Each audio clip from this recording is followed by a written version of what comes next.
step one. This is the floor, and this is your angle coming down in the tail. Take a straight edge and lay it across this floor here so that it extends out over the tail. Then measure your distance from wherever you want to stop your step from there to here.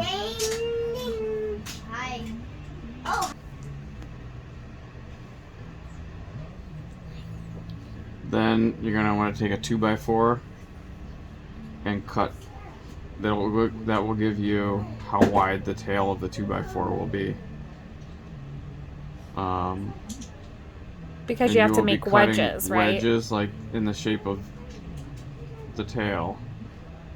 Now you'll have to subtract 3/4 inch to put your plywood on top of those wedges so that it comes in flush to your deck here. So there will be a piece of 3/4 plywood on that.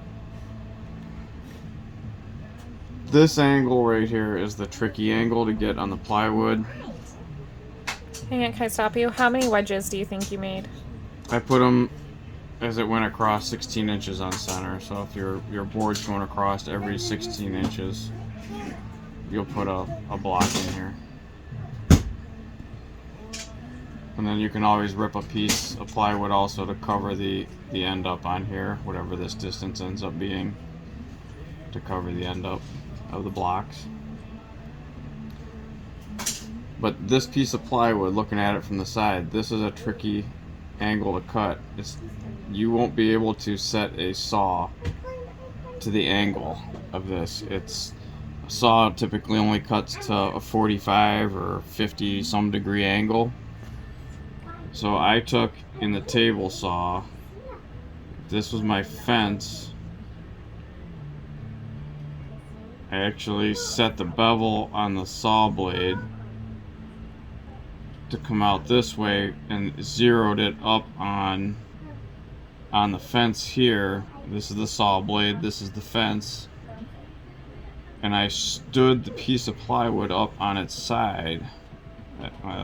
So that would be against the fence here, the piece of plywood on the table saw, and came out this way in order to cut this bevel, because it ended up being, I don't remember exactly, but it's something like a 20 degree angle.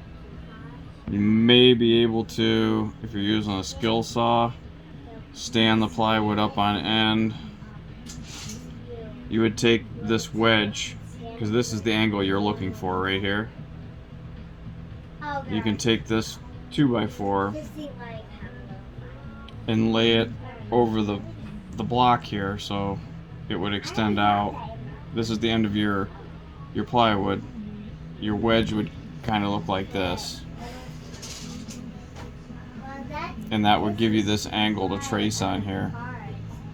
If you put it right to the corner and you have a skill saw that will cut deep enough to go through that, you would end up holding the plywood up vertically like that and holding the skill saw as the blade would run down, probably from a corner would be the easiest, and you would just have to kind of manually hold it. There's no way to hold it against a fence or anything.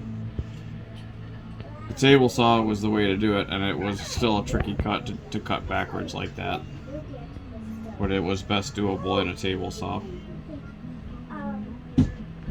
That's it? That's it.